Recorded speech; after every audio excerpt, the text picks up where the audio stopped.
Politics করবা মানে ব্যবসাগিরি করবা, পলিটিক্স করা মানে ভাইরাল হতে হবে, ছেলেদের খাতে যেতে হবে।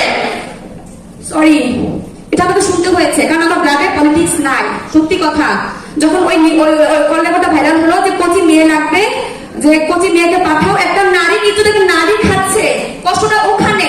পুরুষের যা পুরুষ শুয়োরের মতো আচরণ করতে পারে, বাট সে তো একটা নারী, নারী সে তো ভালো জানে নারীকে সে নিজেকে ছোট করছে। ছাত্রলীগ নারীদের ছোট যেভাবে করছে, ঠিক সেভাবে এখন ছোট করা হচ্ছে নারীদের। এনভায়রনমেন্ট যদি আমাদের দেওয়া হয়, আমরা আসবো সিস্টেমে, অবশ্যই আসবো। আমাদের নজরুল বলে গেছে না যে কোনো কালে কখনো যে কি পুরুষের তরবারি কখনো সফলতা হয় নাই। সেখানে কি ছিল? প্রেরণা ছিল, শক্তি ছিল। কি ছিল? নারীদের শক্তি ছিল। কে প্রেরণা জুগিয়েছে? বিজয়া লক্ষ্মী নারী। আমি লিটারালি ভালো নাই, কারণ আমি জগন্নাথ বিশ্ববিদ্যালয়ের ছাত্র শক্তিতেও নাই, এনসিপিতেও নাই, আমি বিএনপিতেও নাই, ছাত্র দলেও নাই। যে কারণে আমাকে জুলাই নিয়ে ব্যাশিং করা হয়, আমাকে বলা হয় জুলাই বিক্রেতা। লিটারালি আমি যদি কোনো ন্যায় নিয়ে আওয়াজ করি, প্রথমে আমাকে বলা হয় জুলাই বেচা খাইতেছে। এটা আমাকে প্রথম শুনতে হয়। কয়েকটা দিন ধরে ছাত্রদের লিটারালি আমাকে ব্যাশিং করছে, ভিকটিম রোল প্লে করছে আমার বিরুদ্ধে, বিকজ আমার কোনো সংগঠন নাই, আমি একজন অ্যাপলিটিক্যাল পারসন। তাহলে আমি সিস্টেমে যদি না ঢুকি, কাকে সিস্টেমে ঢুকতে হবে বলেন তো আপনারা? আরেকটা কথা, আমার কিন্তু একটা বড় পরিচয় আছে। পুলিশ হত্যা মামলার আসামি একটা মামলার লিস্ট দেখছেন আপনারা? আসিফ ভাই 1 নম্বর আসামি, আব্দুল কাদের, আরো ধাবির আছে। সেখানে 35 নম্বর জগন্নাথ বিশ্ববিদ্যালয় স্বর্ণারিয়া, যে যোগসূত্রে দাঁড়ায় নাই, যে কোনো নির্বাচনে কোনো পরিচালনা করে নাই, সে পুলিশ হত্যা মামলার আসামি হয়ে গেছে। তাহলে আমাকে সিস্টেমে ঢুকতে হবে না, কাকে সিস্টেমে ঢুকতে হবে? আমার মা কিন্তু আমাকে কথা বলে না, কিন্তু এখন আমার মা এটা বলে যে মা, তুই যেহেতু লিস্টের নাম যেহেতু উঠেই গেছে, তাহলে তুই করবি না, কে করবে? তুই কর।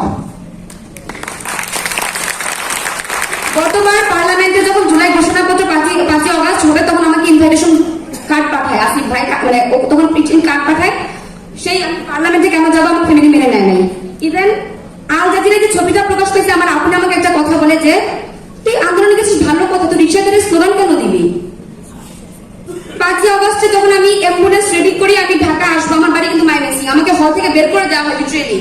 জগন্নাথ বিশ্ববিদ্যালয় হলটা আমার থেকে দেওয়া হয়, আমরা বের হয়ে গেছি। তখন ওখানে যখন আমি অ্যাম্বুলেন্স রেডি করছি, আমার মা গেটে তালা দিয়েছে, রুমে তালা দিয়েছে, যাই না আমাদের বসে সকাল থেকে চিৎকার করে কাঁদছে যেন তার মেয়েরা ঢাকা যেতে না পারে। আমি পারি নাই আসতে। আমার ছোট ভাইকে আমি রেডি করছিলাম, ফিনল্যান্ড থেকে একটা আমাকে 3000 টাকা দিছে, সাস্টেনার আপন 500 টাকা দিছে, আমাদের হেল্প করছে অনেকে যে তোমরা যাও, আমরা আছি, তোমরা যাও, কিন্তু পারি নাই। যখন ওয়াকারুজ্জামান সোনার প্রথম যখন অ্যানাউন্স করলো হাসিনা পালাইছে, তখন আমি রেডি হচ্ছি যে বেরোবো, যে আনন্দ মিছিলে বেরোবো, টাউন হলে মানে মিছিল টাউন হলে। আমার মা তখন দরজায় দাঁড়িয়ে কপারটা ধরে চোখে পানি ফেলতেছে, বলতেছে মা তোর উপরে হামলা করবে, তোর তো সবাই চেনে।